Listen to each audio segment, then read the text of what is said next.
Здравствуйте, дорогие друзья! Я приветствую вас на очередной лекции канала «Жизнь после жизни есть, я знаю», который посвящен доказательствам жизни после смерти и устройству потустороннего мира, куда каждый из нас попадает по завершении своего земного пути, где и воссоединяется с ранее усопшими родными и любимыми и продолжает бесконечное путешествие по нашей прекрасной и удивительной Вселенной.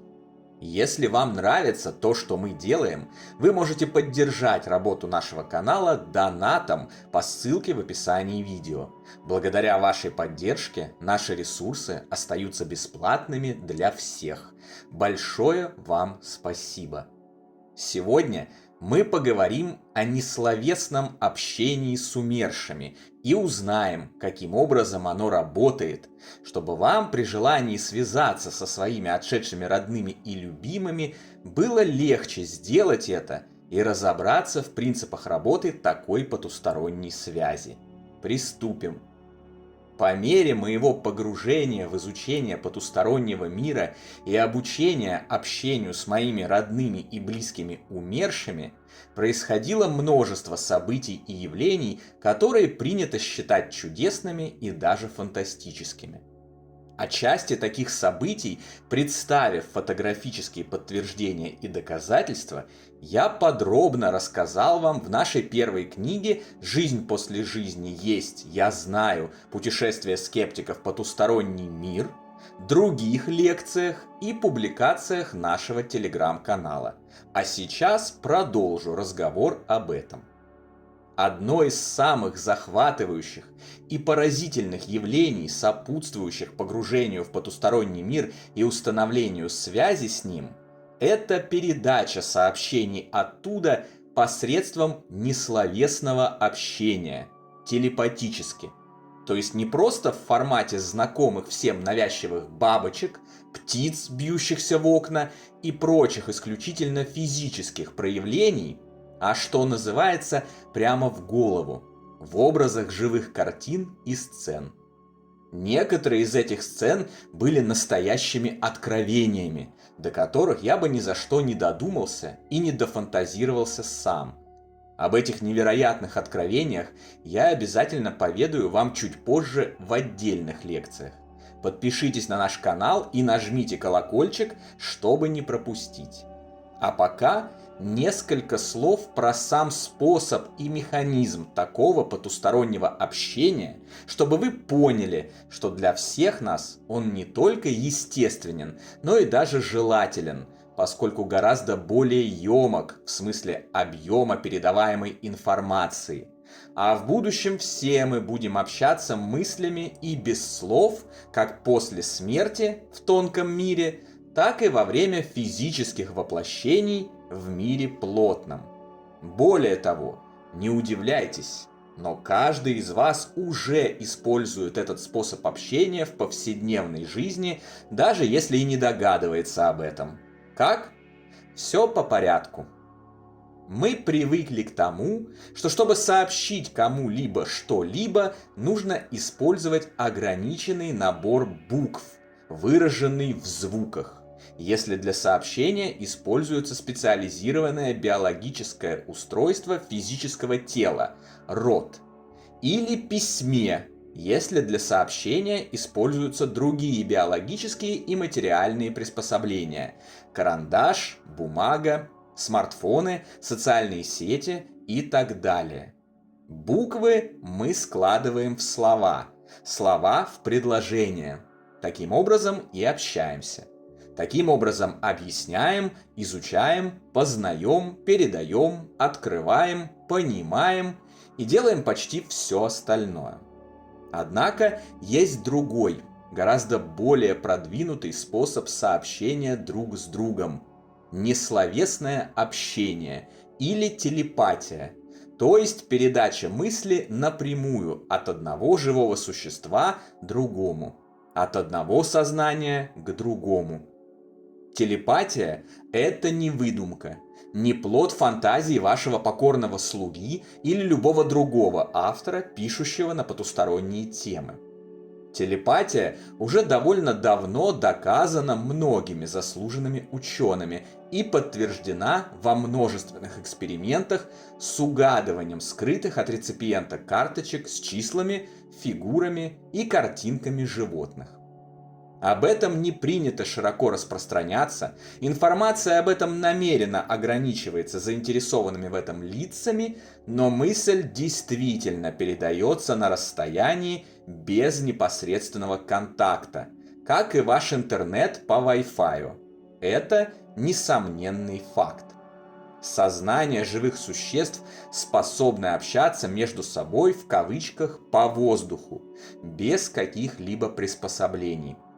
Если вам нужны подтверждения, обратитесь к перечню литературы, который мы вам рекомендовали. Или просто попробуйте угадывать карточки с цифрами сами с любым из близких вам по духу людей. Но такое использование несловесного общения – это лишь крошечная часть предоставляющихся им возможностей. Угадать число или картинку на карточке – это сущий пустяк, безделица. Несловесное общение дает в наше распоряжение несравнимо более огромные возможности, которые можно использовать для развития и прогресса всего человечества, новых открытий, изобретений, а также установления постоянной и уверенной связи с нашими родными и любимыми, в данный момент находящимися на так называемом том свете. Когда я в первый раз получил оттуда пробный телепатический пакет о представлении нашей физической жизни как школьного спектакля, который вскоре закончится и каждый из нас вернется домой и воссоединится с родными, о чем уже рассказывал вам, я был поражен, насколько это прекрасный, мощный, эффективный и простой способ общения.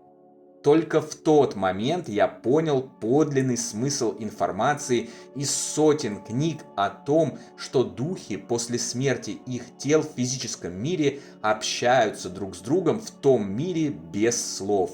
И действительно осознал, насколько это замечательно, удобно и приятно. При помощи несловесного общения можно передавать целые пакеты мыслей, отдельные сцены и глобальные идеи, события с их подробными описаниями, книги, фильмы, знания и так далее, любую информацию. И все это представляется не только сухим и ограниченным набором букв, но и аудиовизуальными образами и даже эмоциями. Получатель пакета своим внутренним взором как будто просматривает фильм в 7D со звуком Dolby за одно мгновение и сразу, в один миг. Понимает все, что в этом фильме есть. Сокращается время передачи сообщения, а ее объем, наоборот, увеличивается на много порядков. Информацию о целой жизни любого человека или, например, протокол исследования или даже объем знаний за целый курс университета можно уложить в один небольшой пакет мыслей и передать его реципиенту в наглядном и исчерпывающе понятном виде, что называется с картинками за секунду. Перспективы развития такого общения невозможно переоценить. Более-менее массовое использование этого инструмента даже в малой части его возможностей обеспечит грандиозный скачок в техническом прогрессе и духовной эволюции человечества. Поскольку наш дух наитивно помнит о своей жизни на том свете, в духовных областях Вселенной, в его настоящем и любимом доме, он также помнит и о том, что несловесное общение гораздо более удобно и желательно, чем те материально-письменные звуковые костыли, которые мы используем сейчас, и неосознанно стремится к этому. Это можно сравнить с игрой в шарады или крокодила, когда вам нельзя говорить слова, а нужно только показывать жесты компании друзей, которые должны эти слова угадать. Согласитесь, каждый раз, когда компания играющих тебя не понимает, очень хочется плюнуть на все, так и тянет задействовать рот и сказать все словами так, чтобы все поняли. Вот так и нашему духу очень хочется прекратить издавать странные звуки при помощи неудобного рта, калякать всяческие закорючки и начать общаться привычным и удобным образом, телепатически и несловесно. На самом деле, уже сейчас каждый из нас не только знаком с несловесным общением, осознает его перспективы, неосознанно тянется к нему, но и постоянно использует его. Это происходит в масштабе всего человечества. Еще не догадались, о чем я? Об эмоджи, конечно же. Как думаете, почему всем людям по всей планете от мала до велика так понравилось это недавнее изобретение, сначала представленное в виде смайликов и быстро эволюционировавшее до всем знакомых желтых колобков и картинок, а теперь уже и анимаций, выражающих разные эмоции и ситуации? Потому что это и есть несловесное общение, более свойственное нашему духу, чем буквы и звуки. Очевидно же, зачем издавать различные нелепые звуки и составлять ограниченный набор букв и слов в предложения, тратя на это минуты, если за полсекунды можно передать одну картинку, выражающую радость, грусть, смех или любовь.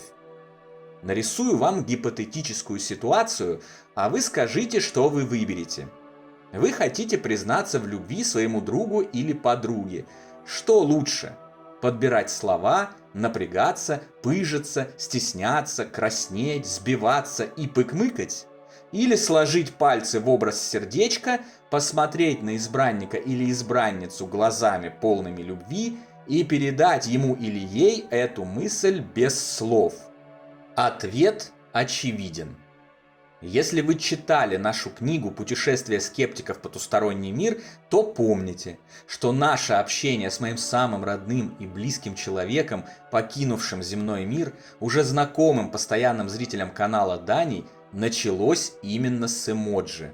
Вокруг меня стали повсюду и в огромных количествах возникать образы сердечек, которые он всегда в изобилии использовал в общении с родными через мессенджеры, когда жил в этом мире. В нашей семье обилие сердечек в сообщениях – это в принципе естественная норма. Почти весь наш семейный круг полюбил эмоджи, и произошло это в свое время именно с подачи Дани. Сейчас я уже понимаю, что, используя сердечки в передаче посланий с того света, он учил меня. И логично начал со знакомых основ, чтобы через них провести меня к более сложным формам несловесного общения и передачи информации целыми пакетами и сценами. Эмоджи – это, разумеется, промежуточный и один из начальных шагов воплощенного человечества в направлении обучения телепатическому несловесному общению. Но процесс идет, и совсем скоро, по меркам временной линии физической вселенной, мы будем общаться друг с другом без звуков и закорючек на бумаге.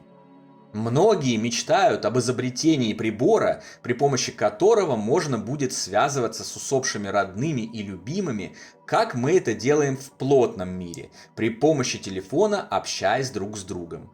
Они представляют это как такой же телефон, пейджер или мессенджер, посредством которого можно будет разговаривать с мертвыми.